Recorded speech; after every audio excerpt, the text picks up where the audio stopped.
Oh God, how close had it been? No, it's just a closet. The hallway is not there. It's not real. None of this is real.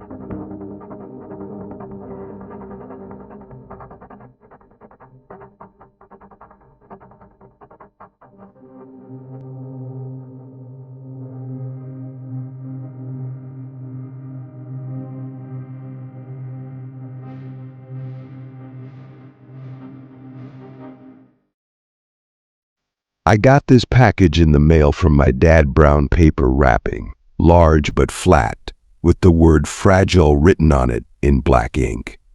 When I unwrapped it, it was this big acrylic painting, framed in some sort of bronze gilded plaster.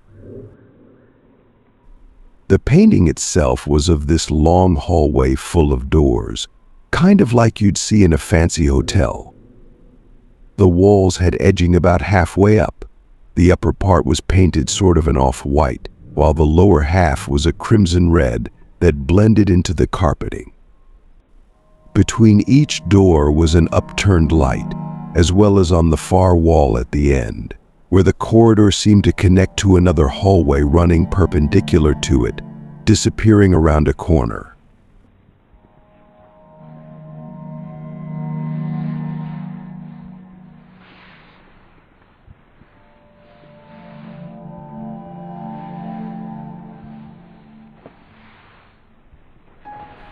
It was really amazing detail, though I wouldn't call it lifelike by any means. Just the sheer amount of intricate pieces to each aspect of the scene showed that the artist really paid attention to every little thing.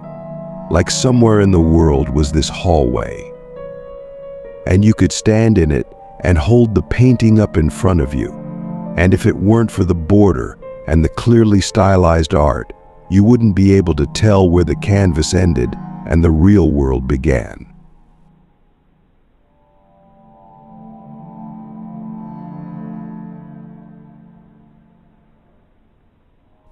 I called him up and thanked him immediately.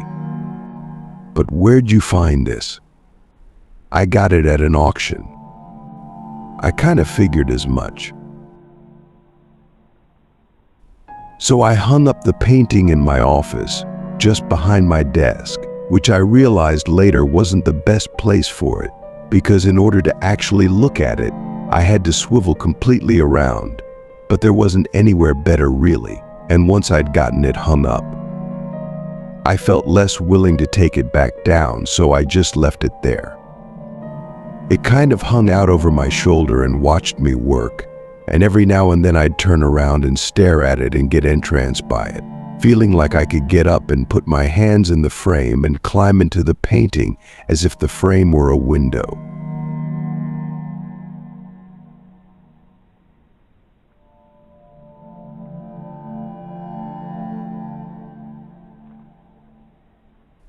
Of course, I wouldn't be writing this if something weird didn't happen as a result of the painting.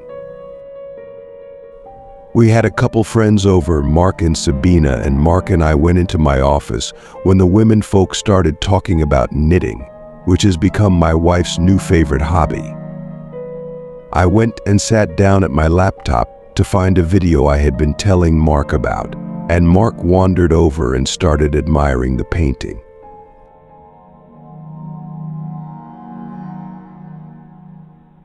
"Where'd you get that?" "My dad bought it at an auction and gave it to me." "It's creepy." "It's not that creepy. It's kind of, I don't know, hypnotic." "Yeah." I turned around to look at it with him while the video loaded.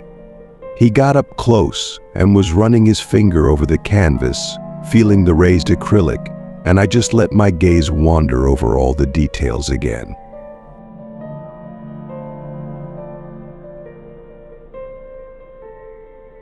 "Ha! I didn't notice that before." "What?" At the end of the hall, there's some sort of light coming from around the corner, and it's casting a shadow on the floor. I got up and looked closer, because I really hadn't spent a lot of time studying the far end of the hallway. There was definitely some yellow and some darker colors making what looked like the shadow of a person coming from around the corner. I even reached out and touched it to make sure it wasn't some trick of the light in the study making it just look like there was this shadow in the painting, but I felt the paint, and sure enough it was actually there in the painting.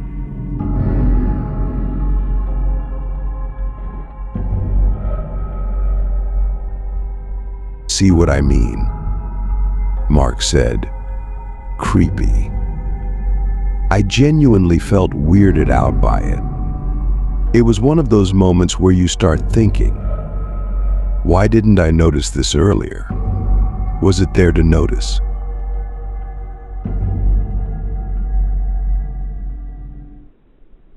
A couple days later, I was working on a project in my study, and it was like 9:30 at night, and I just couldn't focus.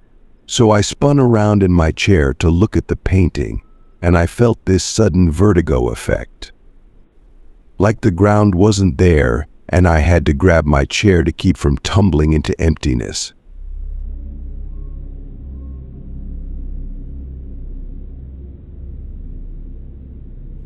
You wouldn't have noticed it if you hadn't looked at the painting 100 times like I had. The hallway was long, with exactly 6 doors.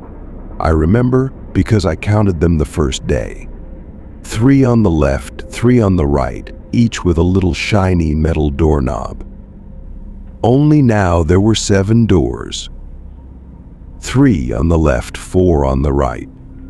It didn't make sense. Everything looked proportionally exactly the same, and the far end of the corridor was just as far away, and yet there was a 4th door in the right side of the hallway, with its little metal doorknob. I don't even know which door was the 4th door. That's how well it blended in. I just know that there were 4 doors, where once there were 3. What the hell is going on? I turned away in my chair and back to check several times and make sure my eyes weren't playing tricks on me, but the number of doors remained constant. I called my dad again and I asked him, "Is this a trick painting you sent me?" "What do you mean?" "I mean, it keeps changing. I can see it changing." "Not as far I know. It was just one in a bunch I picked up all at the same auction."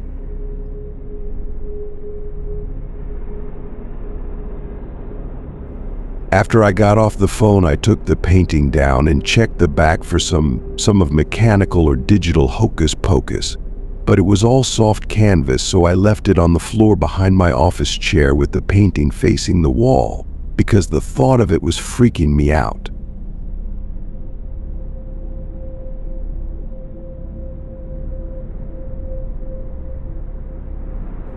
The next day I pulled my wife into my office and held the painting up so she could see it because she hadn't had a chance to before. "How many doors are there?" I asked. She looked it over for a moment.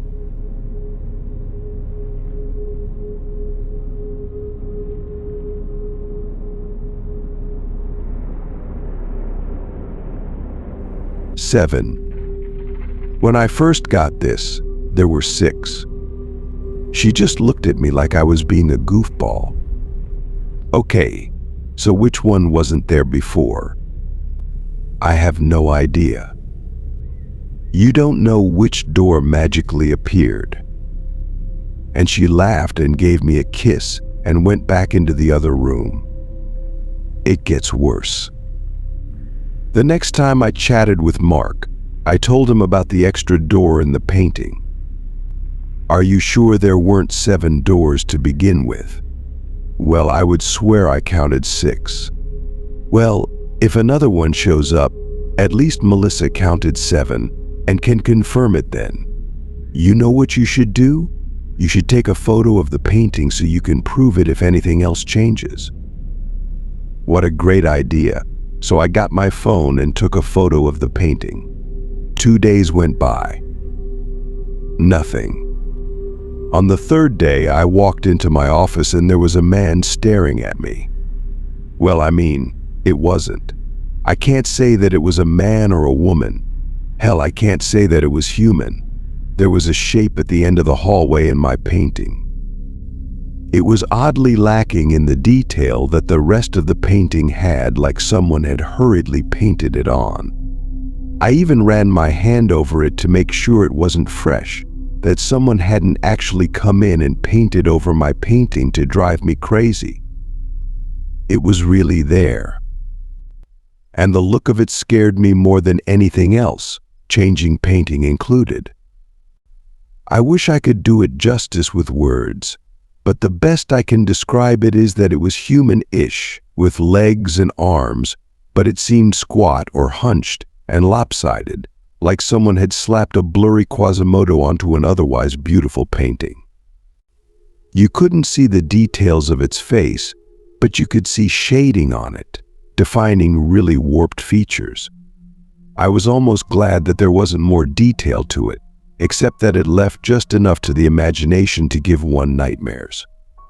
But I had proof. Here was proof that the painting was changing. So I brought up the file on my laptop to show my wife for comparison. Only when I did, the figure was in the photo I took too. At no point did I start questioning my sanity about all this. Something unnatural and terrifying was going on, so I took the painting out of the house and set it on the curb where we put our trash for pickup. I was so done with that painting, or so I thought. The next evening, when I got home from work, it was gone from the curb. I figured someone had seen it and taken it home, and I waved my hands and said, "Good, now it's someone else's problem." I went in, played with daughter, had dinner, put them to bed, and after watching a show with my wife, went into my office to check my email. No, the painting wasn't back on the wall. I made sure of that the moment I walked in the door. But I got a message from Mark, asking if the painting had changed anymore, and I told him about the creepy new addition, and also how I had gotten rid of the painting. Oh man, that sounds cool. I wish I'd gotten a chance to see it. Well, I can send you the photo I took of it. Cool. So I opened the image file. The thing in the painting had raised its arms. Before, you could only barely make out the arms hanging at its sides, but now both arms were raised up over its head, and its fingers were spread apart like it was waving hello at me. I think it was waving hello at me. I zoomed in, as best as I could without pixelating the image, and the shaded contours of the face seemed stretched into a grin. Oh Jesus, Mary and Joseph. I sent Mark the file, but the connection kept fucking up, so I put it in a folder on my Dropbox account and gave him access to it. The file's corrupted. He texted me. I tried to open it as well, but he was right. Every time I copied the image file, somehow it got corrupted. It must be the spooky magic, Mark joked. This is no joke. I'm freaking out here. Delete the file if it's scaring you so bad. So I deleted the file. But it gnawed at me, you know. The painting was still changing in horrible, terrifying ways.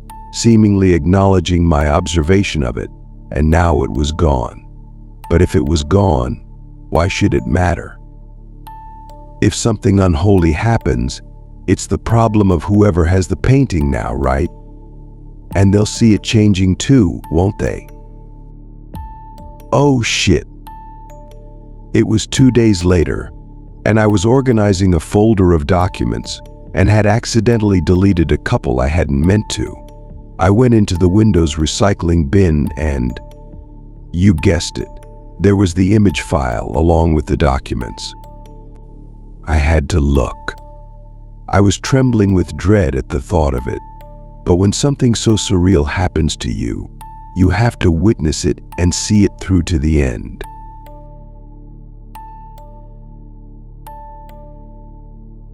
I recovered the file and opened it. The walls of the hallway seemed to be melting.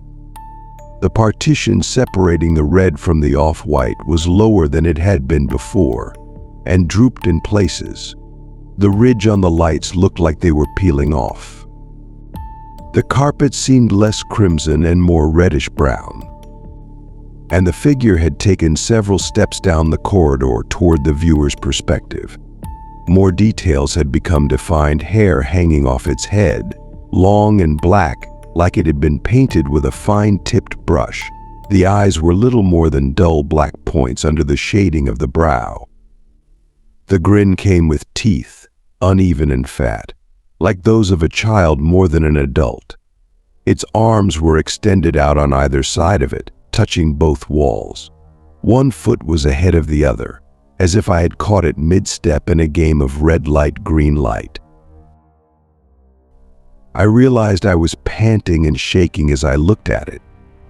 It was really hard to breathe, an anxiety attack. The painting was going to make me pass out, just from looking at a digital photo of it. Quickly, I closed the image to calm myself down. But that suddenly brought forth the thought, what if it progresses every time I look away? The only way to stop it is to keep looking, and I opened the file again. No change. Oh no, wait, that wasn't a new change. I had noticed it before, but it hadn't dawned on me. One of the doors was open. There was a dim blue light coming from the room inside, moonlight, I thought. And just outside the threshold of the door, there was an object lying on the floor. I zoomed in for better detail. It was a little, yellow, stuffed lion with a scraggly, orange mane, a child's toy. Of all the details, the melting hallway, the grinning fiend with arms wide open, the blue light from the open doorway, it was the innocent nature of that little toy lion that filled me with the most dread. My wife came into the office. "Come kiss Gabby goodnight." I went into her darkened room, where she was wrapped up in blankets in her bed, hugging a half-dozen stuffed animals and looking cute as could be. My little darling, I love her so much. I kissed my daughter goodnight. She kissed me back and hugged her little pillow pet with the built-in night light. It glowed through a variety of colors. "I love you, baby," I told her. "Can you get my Simba?" I looked around. "Where'd you leave it?"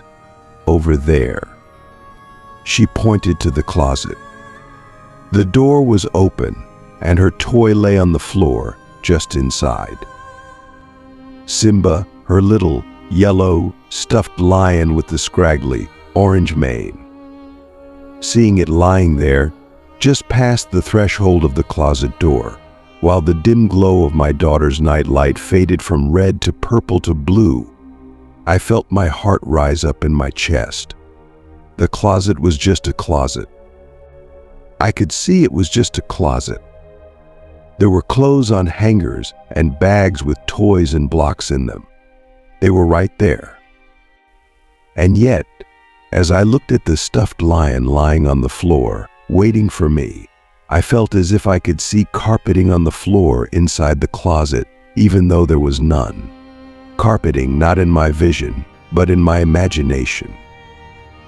And maybe if I went in and shut the door, I'd find that the walls beyond those clothes had a wooden partition, red below, off-white above. And maybe there was something hunched and terrible shambling its way toward us even as I stood there staring at that toy. I walked, briskly, trying not to look half as frightened as I was, snatched up Simba and shut the closet door. My breathing was heavy, like I'd just run a mile, and I struggled to avoid gasping for breath as I tried to calm myself down. Hey, did that poster fall down? I asked nobody in particular, then pretended I was trying to adjust a cat poster that had been on the floor by her dresser for months, and shoved the heavy dresser over so that it partially blocked the closet door. Here's Simba, sweetie. I handed the lion to Gabby, gave her a quick hug and kiss, and wished her good night before rushing back to my office.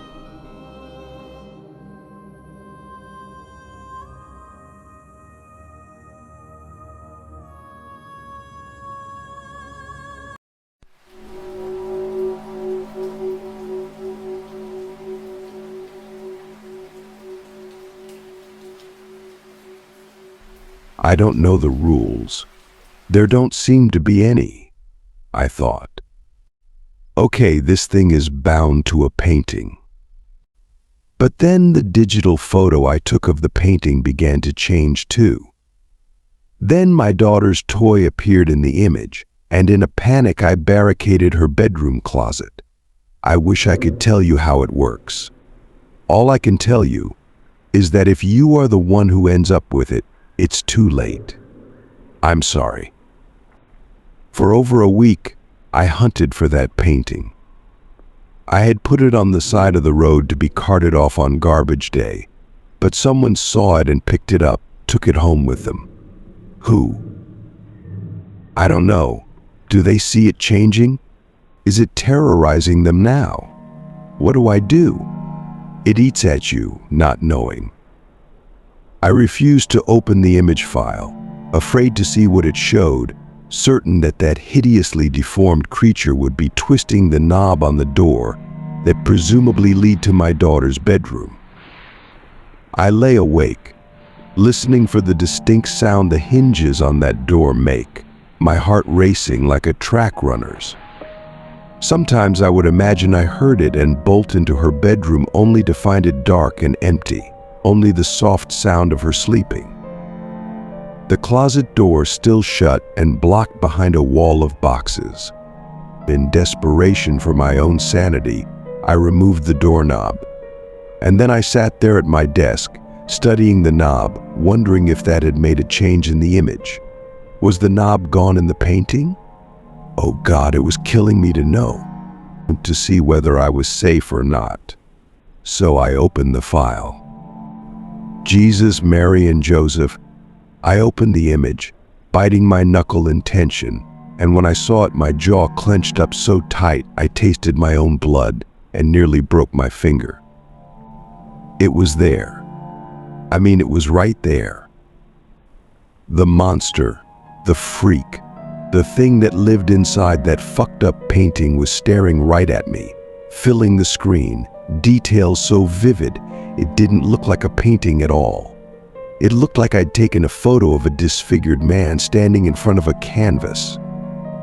You want a description to go with your nightmares? Its skin was like wax, pale, greasy wax. The flesh lumped up in places, sloughed off in others. It was as if someone had tried to build a human head out of modeling clay and then left it out in the rain. There was hair, black and brown and white streaked hair that hung like seaweed off the top of its head, running down over its face, covering its ears. If you asked me to sum up this thing in one sentence, I would say it looked like a desiccated corpse that got dredged up out of the East River after a week in a hot July. But the eyes, oh merciful fucking heaven, the eyes were the worst part. There was a clearness in them, a sinister intelligence that stared back at me as I tore into the flesh of my hand with my teeth. No dullness or milky coloration, just piercing brown eyes looking dead at me. And a mouth full of teeth curved into a mischievous smile. And I mean full of teeth. It was like I was looking into a shark's maw. Behind the first row was clearly another row of the same crooked, yellowing teeth. 2 rows, exposed by its excited grin. That was what it was, not mischievous at all, but excited. It was happy to see me. It was happy to see me. And as I had that thought, staring in escalating horror at my computer screen, this inhuman nightmare staring back at me, I knew it was true. It could see me.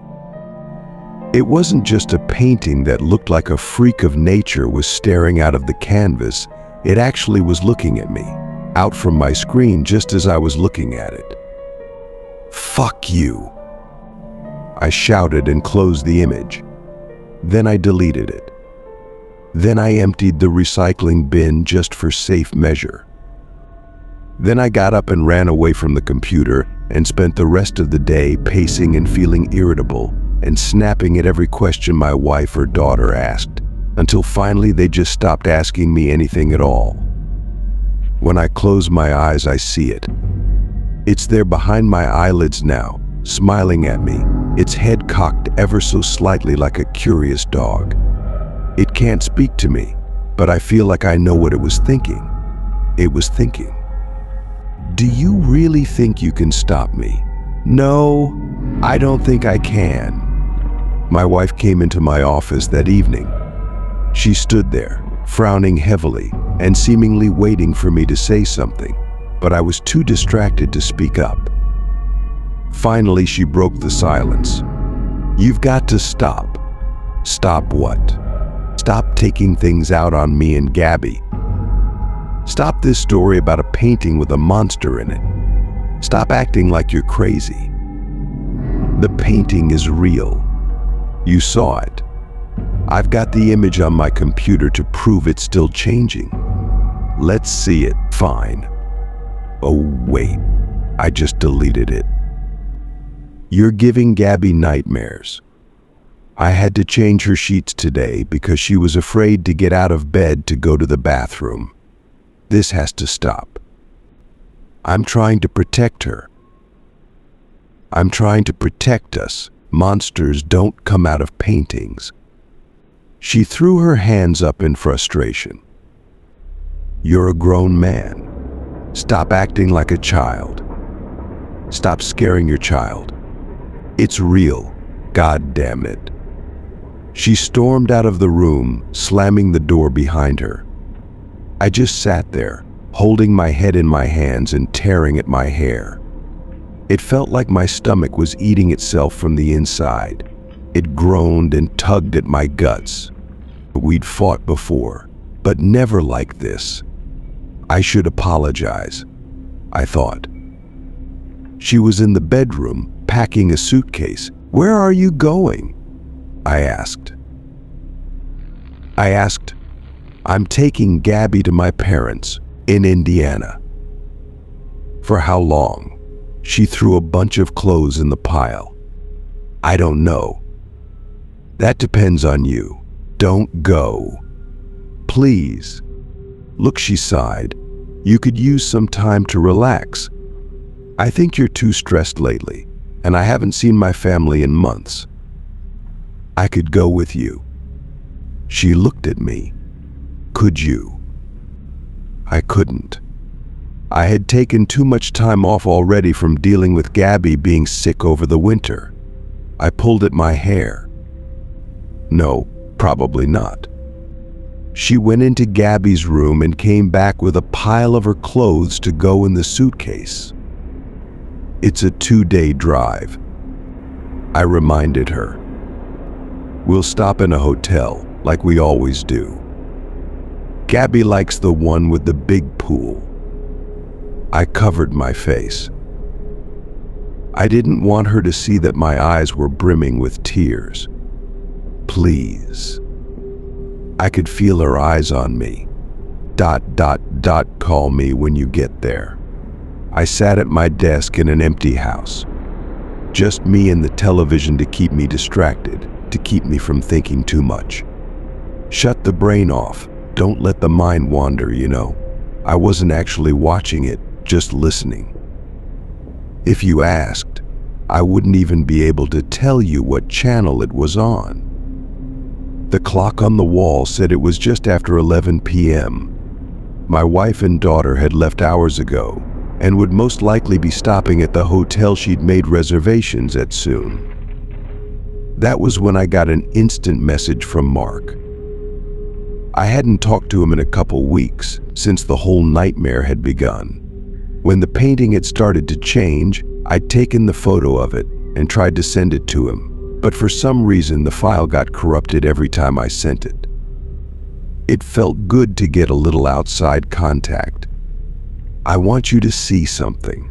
His message read, "What is it?" I wrote back, "Ding, he sent a file." I double-clicked and opened it. It was the photo of the painting. The hallway was back to normal though, and no freakish shambling horror was staring at me or anywhere to be seen. The walls weren't melting, the lights were normal. It was just like it had looked when I first received it from my father. Except there were 8 doors in the hallway, and like before, it fit so perfectly that I couldn't tell you which door was the new door. I closed the picture and wrote Mark back. I thought the file was corrupt. He didn't respond. I sat there waiting. It looks just like it did to begin with. Did you do something to it? I wrote, "Look again." Something was off. I saw there are 8 doors now. Look. A pause. Again. I double-clicked the file and the bottom dropped out of my stomach. There was the painting. There was the hallway. There were the lights. There was the red carpeting. There were the 8 doors. And there was my wife and daughter walking into the 8th door. And in the background, there was the shadow of the shambler coming around the corner. Oh, Jesus. I scrambled to write a message to Mark. "What's going on?" "See you." He wrote back. Or did he? "Soon. Mark." I typed. No response. I wrote his name again. Fuck this, I thought. I need to call Melissa. I ran into the other room and grabbed my phone. Running back into the office, I kept trying to get Mark to respond while dialing her cell number. When she answered, I nearly screamed in relief. "What's up?" She sounded tired. "I just wanted to make sure you were okay," I said, trying to not sound as panicked as I was. "Yeah, we just got into the hotel room." Good timing. What does it look like? There was a long pause. I could hear Gabby asking questions about the TV in the background. What does the room look like? Well, actually, what does the hall look like? I stopped typing Mark's name into the messenger box and double-clicked the image file. The melting man was there. He wasn't as detailed again, mostly a jumbled smudge of paints, but he was clearly halfway down the hall and looking not at the doors of the hallway, but at me again. I could see stipples of white showing the teeth in his grin. Oh shit, he's right there. On the other end of the phone, I heard my wife. I didn't really look. Hang on. I could hear the latch on the hotel door turning. No. I squeezed the phone in my hand like I was holding her hand and pulling her away from whatever was on the other side of her hotel door. What? No. Don't worry about it. Tell me tomorrow. I sat there and stared at the image on my screen. Maybe if I left it up, the thing wouldn't be able to move. Why the fuck hadn't I thought of that before? Leave the image up and it can't possibly change, right?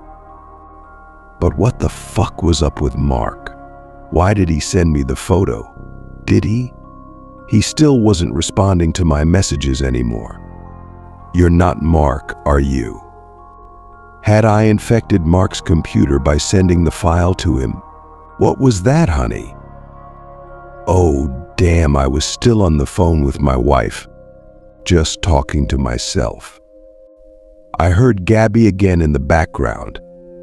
Can we play in the pool? Look, I gotta go. The pool's only open for another half hour, and I promised Gabby she could play in it. She's all wound up from being in the car. To our daughter in the background. Do you want to say goodnight to Daddy? Wait. She wasn't listening to me. Gabby got on the phone. Good night, Daddy. I love you, Gabby. I told her. Can you put? My wife was back on the line. We love you, honey. She hung up. I sat there in the dark of my office, the quiet of my house. Even the television seemed to have gone quiet. I sat there and stared at the image on my computer screen and prayed. Please, God, protect them. He didn't hear me. I should have been with them. I failed to protect them. Instead, I sat there at my desk all night and stared at the picture of the grinning beast as it lurked in its seemingly frozen state outside the door to my wife's hotel room. The phone ringing in the other room snapped me awake. I wasn't really asleep, mind you, just sitting there in a trance, like a zombie, staring at the computer screen. My brain was in a fog. I shambled into the other room and picked it up. It was a police officer from Pennsylvania, calling to give me the bad news. They had been found in the hotel pool the following morning. They suspected that my wife had slipped, hit her head on the tiles and fallen into the pool, holding my daughter's hand and taking her in with her.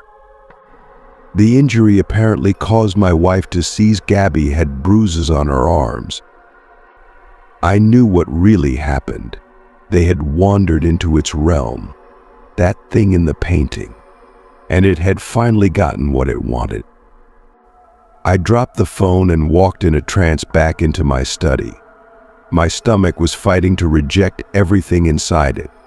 Both legs seemed confused about which direction they were supposed to be going, but I had to keep looking. I had to keep my eyes on the picture. I had to keep the monster in the painting. Melissa and Gabby were waiting for me when I got back to my desk. It had left them dumped unceremoniously in the middle of the hallway. There was blood on the walls, on the doors, on the two sad forms flopped in the middle of that crimson carpeting. If I hadn't just gotten off the phone, if I hadn't known what my wife and my daughter looked like, I might have mistaken them for just a pair of sloppily painted on additions to the whole scene. It left them for me to see. It was gone. I closed the picture and reopened it. Nothing changed. It was supposed to come for me. It was my curse, not theirs. When I finish writing this, I'm going into my daughter's bedroom. I reattached the doorknob to her closet door earlier today. I'm so sorry, Gabby. Daddy loves you. I'm so sorry, Melissa.